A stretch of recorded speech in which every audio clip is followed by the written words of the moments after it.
Le gros barbu avant, c'est un chiropraticien aux États-Unis, puis il a lâché le titre. Ça, c'est quand il s'était fait voir par le Ringdinger. Ils ont fait un teamwork de super-héros ensemble. Tu vois, ça, c'est dangereux. T'sais, il a marqué Dr. Bo. Dr. Bo. À cause de notre ordre professionnel, on a des règles déontologiques à suivre. Un docteur en chiropratique pourrait pas s'appeler docteur. Pour faire la distinction entre un médecin, un chiropraticien, d'un dentiste, d'un médecin, psychologue, d'un médecin, bref, c'est la transparence avec le public. Mais aux États-Unis, ils ont pas d'ordre professionnel. C'est des state associations, un peu comme les associations professionnelles qu'un massothérapeute va avoir, qu'un ostéopathe va avoir. Les associations professionnelles au bénéfice du thérapeute et non au bénéfice de la population puis la santé et la sécurité de la population. 8 viewers sur Twitch, what's up? Le gars qui fait le Ringdinger, c'est tellement de la merde constamment. Je suis même pas sûr que c'est de la naïveté thérapeutique. Là, je pense que c'est qu'il dit de la boîte pour YouTube, mais lui, il sait ce qui se passe. Il sait que ça va rien changer puis que c'est un spectacle qu'on est en train de voir puis qu'il est en train de participer dans le spectacle.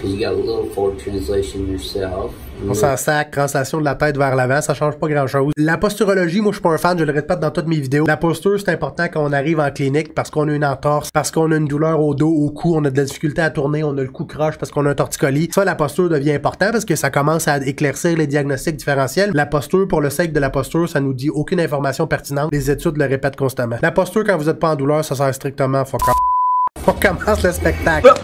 Here I come. Parce que ça, arrêtez de follow, s'il vous plaît. Je suis pas habitué de ça. Je suis habitué d'avoir une personne qui me regarde sur Twitch. Merci en passant. C'est des bons tests qu'il fait, là. Ça, c'est un test parce qu'on va regarder si la douleur qui est dans le bas de dos peut être à la fesse aussi ou à la cuisse. On veut voir si elle suit un trajet nerveux dans le pied, dans l'orteil, dans le mollet, qui pourrait peut-être expliquer une présence d'une lésion envahissante. Pour une personne en haut de 70 ans, ça peut être de l'arthrose agressive. Pour une personne de 30 à 60 ans, ça peut être une hernie agressive. Puis le patient, là, en ce moment, c'est un show, là, fait qu'il est pas en douleur présentement. Il va pas très loin du côté gauche, puis du côté droit, il va un petit peu plus loin.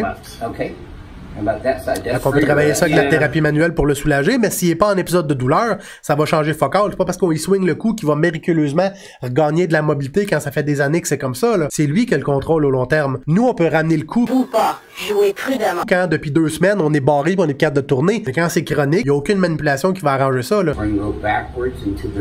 Ça, c'est des examens de compression. On les fait généralement quand il y a de la douleur au cou, principalement avec la rotation ipsilatérale. Fait quand on tourne à droite, ça fait mal à droite. Quand on tourne à gauche, ça fait mal à gauche. On appelle ça souvent des irritations facétaires. Ça tombe dans le merveilleux monde de la douleur non spécifique du cou, où est-ce qu'il n'y a pas réellement de blessure qui a été faite au tissu ici, que ce soit les petites facettes ici qu'on a articulaires avec les capsules, mais c'est sensible. Ça se verra pas à l'imagerie médicale, on fuck les radiographies, les IRM, on pourra rien voir de ça. C'est une sous-catégorie de la douleur non spécifique, puis les études nous disent que la manipulation en haut du dos est tout aussi pertinente qu'une manipulation dans le cou. Fait que le 3/4 des gens en clinique, je fais pas de manipulation du cou. On fait des mobilisations progressives, je fais du travail musculaire, du renforcement, je les mets sur l'interférentiel pour fatiguer les gros espaces musculaires. La manipulation, j'en le fais dans haut du dos. Parce que si les études nous disent que ça fait pratiquement pas de différence, je verrais pas pourquoi je devrais soigner le cou quand ça risque de pincer mon patient en épisode de douleur, quand je peux le faire ailleurs puis on aurait tout autant de résultats. Ah, le leg check, il lâche pas tout le temps son astifi de leg check. C'est drôle, à chaque fois qu'il fait son leg check, il y a jamais personne qui est jambe droite. Toujours juste après le traitement que les gens sont droites. C'est donc une coïncidence impressionnante. Comme si on le voyait pas.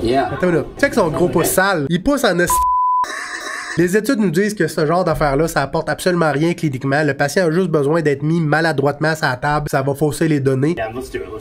Ah ouais. Et voilà. Ça, c'est des drops. La table tombe, puis il fait juste varger dedans. Ça peut être un outil qu'on est en douleur parce qu'on n'est pas capable de tolérer d'autres choses, là, mais pour de la douleur chronique, de l'inconfort, à moins que ça coïncide sévèrement avec ses valeurs thérapeutiques. De la thérapie manuelle comme n'importe quoi. Il a fait mal, ce dernier, là. Oh! Il a pas aimé ça, les derniers. S'il vient juste pour le maintien, on regarde les régions qu'il veut vraiment traiter, puis on se limite à ça, là, de varger partout dans le corps pour rien. Ça va rien changer au long terme, à part que peut-être de le faire développer un épisode de douleur, parce qu'on est allé varger dans une région qui était sensible. Puis c'est pas ce qu'il voulait. Check ses yeux, merde. Il se dit, tu sais quoi, je t'y sais, tu sais, je fais. Pourquoi je suis venu faire ça? Il y a des gens qui pensent qu'on fait juste bien réagir à cette thérapie-là, mais il y a des histoires d'horreur avec ça. Il y a des compilations YouTube parce qu'on voit juste des gens qui ont mal après cette thérapie-là. On pin son caméraman qui veut voir sa face quand ça va arriver. Sony qui est revenu. Mais là, tu vas le voir en plus, il va retourner le volant. Oui, t'arrives à temps, Sony. So I'm wrapping this around his mandible and his occiput.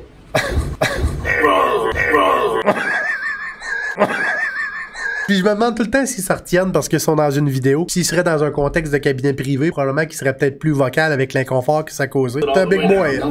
Big boy, il a bien pris. Non, c'est pas terminé, c'est passé. Il faut aussi tourner le volant de chaque côté. Go ahead and put your hands on your tummy for me. There you go. Oh. un U-turn à droite, puis un U-turn à gauche. Et voilà. Ça, c'est les 3 chiropraticiens spéciaux aux États-Unis. Lui, il fait du ASMR avec la chiropratique. Weird, où est-ce qu'il va mettre des doigts dans les fesses de tout le monde. Faut qu'on réagisse. Chiropractic Medicine. Medicine Chiropractic. On va aller voir ça.